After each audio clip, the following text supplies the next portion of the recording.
tout le monde, je vous souhaite à tous et à toutes la bienvenue.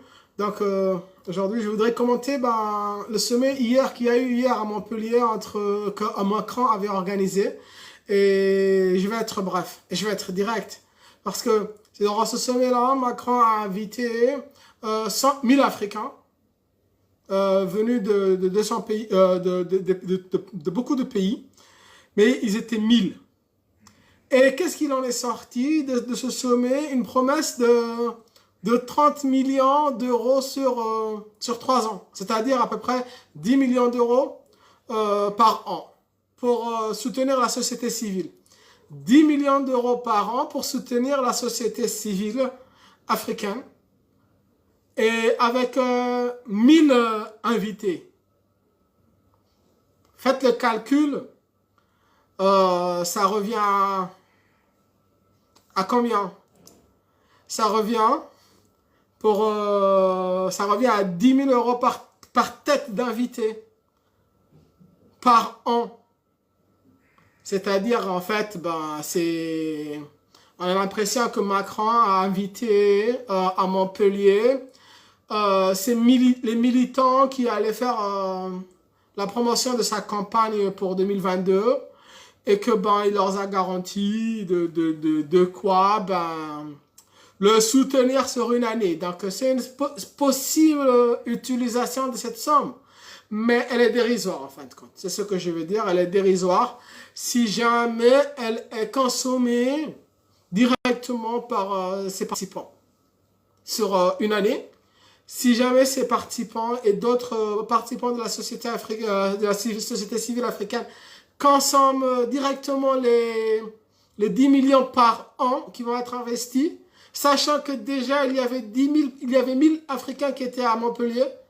Si ces 1000 personnes consomment directement l'investissement qui leur a été fait, que Macron leur a promis, ça va être épuisé en à peine 6 mois. Est-ce que maintenant cet investissement peut être, on va dire, suffisant pour faire tourner une économie et être investi dans des bureaux, dans des activités? Non plus, il est trop dérisoire pour qu'il puisse être investi dans des activités et en fin de compte, il ne reste plus que l'option du recrutement de militants pour sa campagne de 2022. C'est fort probable, un peu dommage, mais il fallait mettre un peu davantage la main dans la poche. Et plutôt que de prévoir des fonds, il fallait prévoir, on va dire,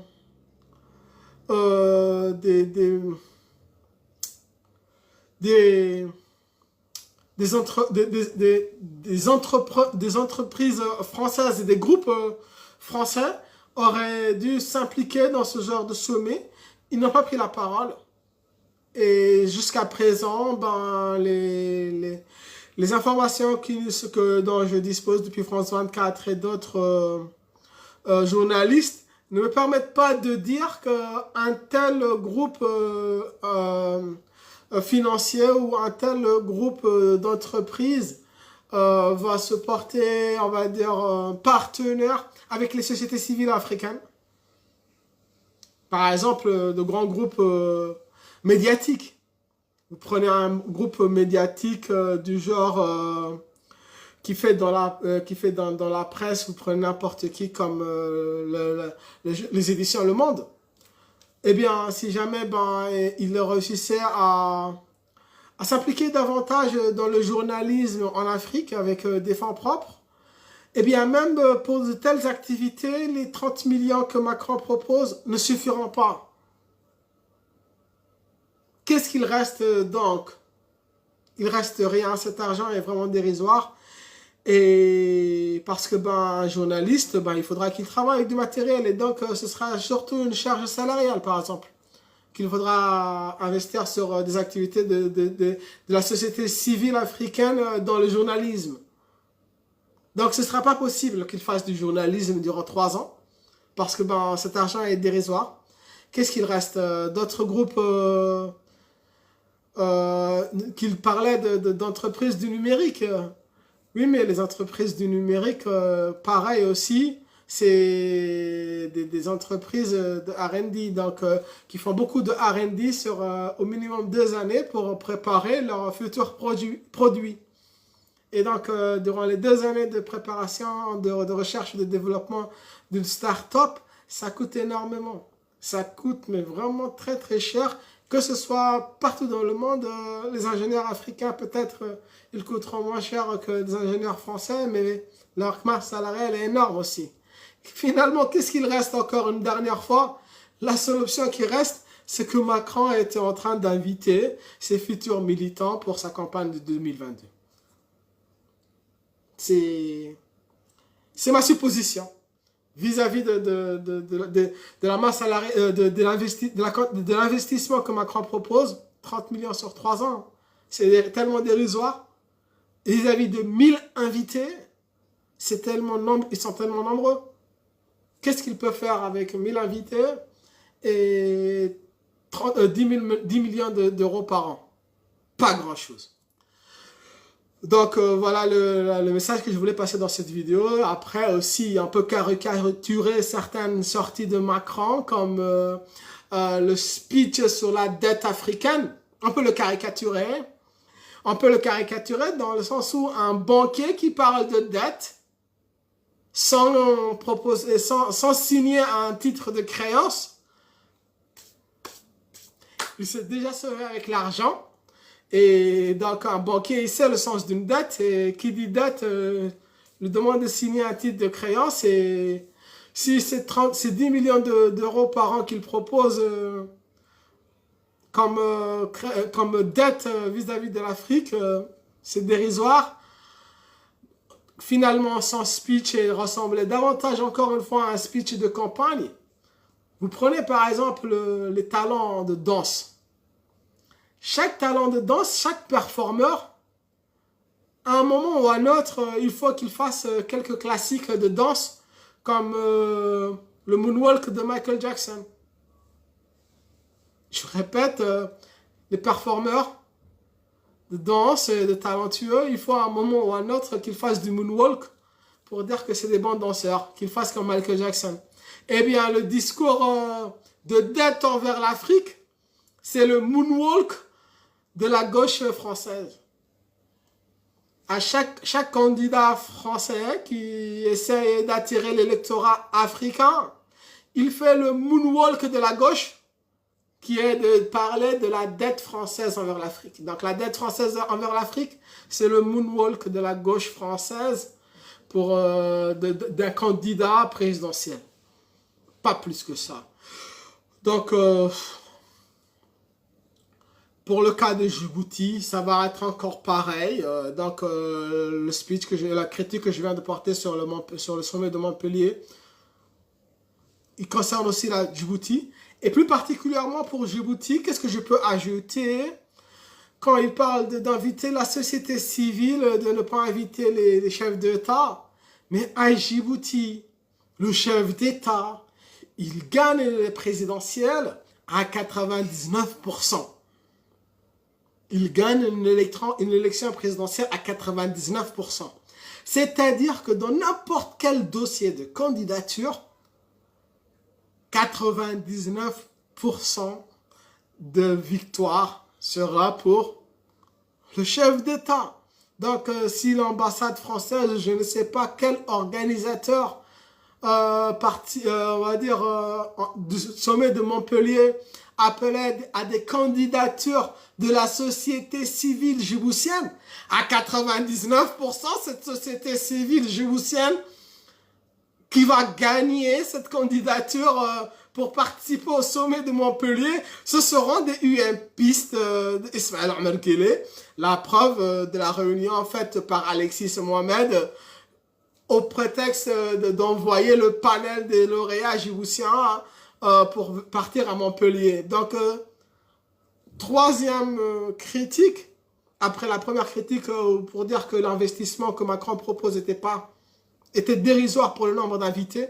Après la deuxième critique du moonwalk de la gauche, la troisième critique concernant particulièrement Djibouti, les lauréats que l'ambassade ou je ne sais pas quel organisme franco-djiboutien avait mis en place les dossiers de candidature, ben 99% ce sera encore des UMPistes qui vont gagner. C'est toujours pareil à Djibouti.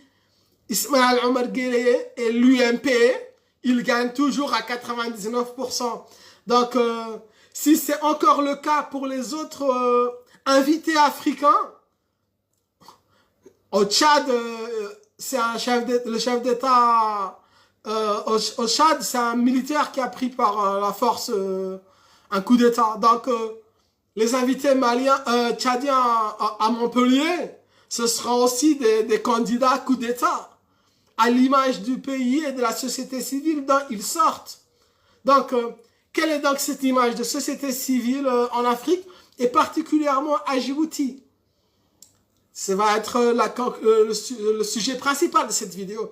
Quelle est la société civile djiboutienne? J'ai utilisé donc le sommet de Montpellier pour introduire un mot particulier dirigé contre la société civile djiboutienne. La société civile djiboutienne, elle est encore en train de faire du chichi. Chichi de Baouli Wada. Djiboutien goût, société civile djiboutienne, coup. Chichi de Baouli Wadan. Ils sont encore en train de faire du chichi, c'est-à-dire des jets de pierre intercommunautaires. C'est ça la société civile djiboutienne. Et puis, c'est aussi des gens qui pleurent pour des affrontements en Éthiopie entre des nomades, des bergers nomades. Ils pleurent pour des affrontements entre bergers nomades en Éthiopie. C'est ça la société civile djiboutienne. Ils pleurent pour des bergers afars en Éthiopie. Ils pleurent pour des bergers somalis en Éthiopie. C'est ça la société civile djiboutienne. Va trouver quelqu'un de la société civile djiboutienne qui s'intéresse aux sciences et qui s'intéresse au développement du numérique. Eh bien, toute la société civile djiboutienne, elle ne parle que d'une seule chose, les affrontements entre bergers, qu'ils soient à l'intérieur de la ville Chichid, qui se jettent des pierres, ou qu'ils soient en Éthiopie, à coups de kalash. C'est ça dont parle la société civile djiboutienne. 99% sont des UMPistes. C'est normal. L'UMP monopolise tout ça. Et donc, allez, faites le tour sur les réseaux sociaux djiboutiens. Que ce soit, je ne dirais pas des noms, mais ils sont encore en train de pleurer le deuil des affrontements en Éthiopie. À Djibouti, il y a eu des violences intercommunautaires, particulièrement contre la société, on va dire la communauté afar. Mais même ces problèmes-là, ils ne sont pas résolus à une échelle nationale. Prenez par exemple tous les leaders de la cause de la communautaire afar. Il n'y en a pas un seul qui est capable de tenir un discours national.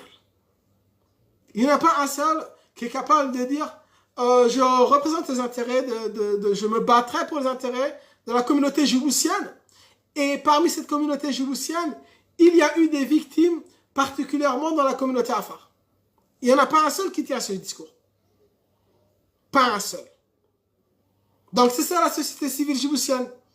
Le 1% de l'opposition qui reste, quand 99% c'est des UMPistes, le 1% de anti-UMPistes qui restent, leur discours, c'est des discours bidons qu'on retrouve sur les réseaux sociaux. Et voilà, donc ça c'est Djibouti. C'est Djibouti en 2021. Et c'est décevant. Et pourquoi ils sont aussi décevants que ça? Pourquoi ces leaders djiboutiens sont aussi décevants que ça? C'est dans le sens où de la vidéo d'hier que j'avais faite, ils détestent les formalités. Ils détestent les discours objectifs. Ils ne veulent que des discours sentimentaux. Et à ce moment, ce sentimentalisme, dépourvu de toute objectivité, les a plongés dans une des pires obscurités et obscurantisme. c'est le revers de l'empathie. Vous entendrez souvent des gens parler d'empathie, mais lorsqu'on empathie, elle manque de logique et d'objectivité. Elle devient encore plus obscure que tout ce qui peut être imaginé, et ça devient un pouvoir, mais... Et ça finit en totalitarisme, par exemple. Et ça finit en totalitarisme socialiste ou communiste, tout ce que vous voulez. C'est ce sentimentalisme qui a été dépourvu de toute objectivité et qui a renoncé à un débat formel et a renoncé à un débat cartésien et qui a renoncé à la rationalité. Les leaders djiboutiens, il n'y en a pas un seul qui est rationnel.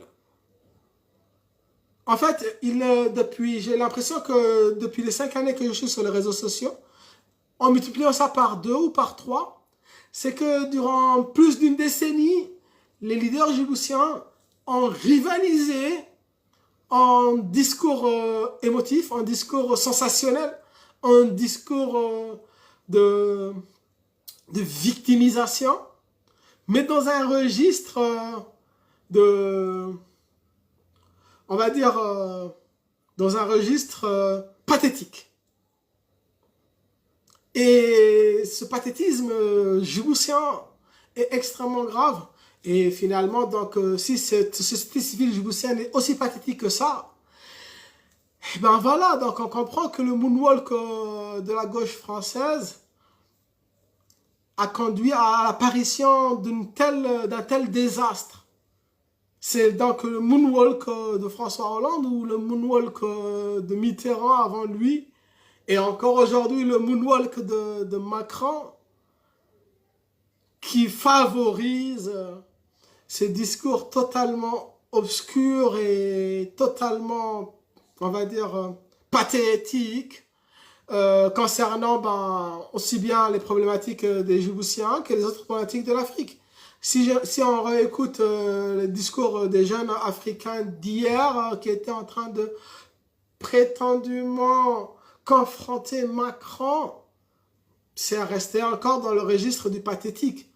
Vous me direz que c'est évident, puisque ce sommet a été organisé par un pathéticien en chef, Achille Mbembe, c'est un littéraire, et tout le registre de sa plume est un registre postcolonial, aussi postmoderne. Donc, qui dit postmoderne, postcolonial, dit un registre de gauche.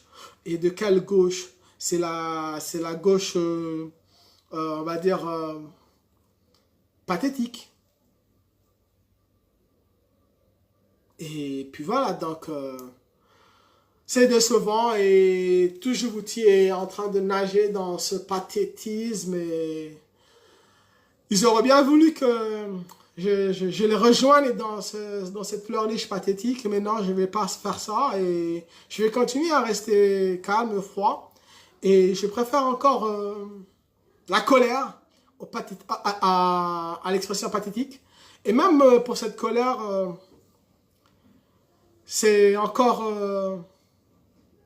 des fois très fort, mais mieux vaut être en colère que de verser dans le pathétisme habituel, que ce soit des réseaux sociaux djiboutiens, de la société civile djiboutienne, ou que ce soit de la société civile africaine qui était hier à Montpellier.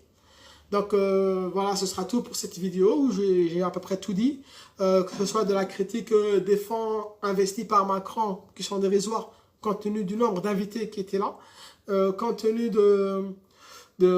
des propositions qui ont été faites par Macron, qui ressemblent tout bêtement à un moonwalk de la gauche pour une élection présidentielle. Enfin, les participants djiboutiens, prétendus candidats, prétendus lauréats, je ne sais pas par qui ils ont été sélectionnés, mais une chose est sûre, c'est qu'à 99%, à l'image de Djibouti, où le chef d'État Ismaël Omar Guelleh gagne toute candidature à 99%, l'UMP elle gagne toute candidature à 99%, et bien 99%, ce sera encore des UMPistes qui vont se retrouver en tant que société civile écran pour Ismaël Omar Guelleh à Montpellier. Si c'est le cas pour tous les autres pays africains, ce sera désespérant. Le registre du dialogue, des échanges d'hier Et de manière générale, sur les réseaux sociaux djiboutiens, les échanges des réseaux sociaux djiboutiens, malgré tous les problèmes communautaires, racistes et autres de discrimination et autres de problèmes, on va dire, habituels de sous-développement africain, le registre habituel, c'est un registre pathétique entretenu par les littéraires africains, entretenu par la gauche moonwalk française. Le pathétisme. Donc voilà, ce sera tout pour cette vidéo. Je vous remercie de la présence. Je vous invite à la liker, à la partager et aussi à continuer à critiquer la société civile africaine. Donc, une petite parenthèse, il m'arrive de soutenir Macron pour sa présidentielle en 2022, pour la présidentielle de 2022 française. J'attendais davantage de rationalité de sa part et il est parti sur une mauvaise direction. Il est parti sur une direction pathétique et ce sera vraiment compliqué, sans oublier que tous les dérapages qu'il a fait vis-à-vis de ses partenaires américains ou ses partenaires africains. Ce dérapage pathétique de la part de Macron commence à me donner des doutes vis-à-vis du candidat du vainqueur de l'élection de 2022. Et que si jamais Macron continue dans ce pathétisme et qu'il gagne en 2022 sur le même registre pathétique, ce sera extrêmement préoccupant. Il y a certaines choses que je soutiens dans Macron. Il y a beaucoup de choses que je soutiens dans Macron qui étaient correctes, dont j'aurai l'occasion de reparler dans d'autres vidéos. Et donc pour celle-ci, je pense que ce sera tout et que ce sommet de Montpellier, je l'ai trouvé pathétique. Sur ce, au revoir et à très bientôt.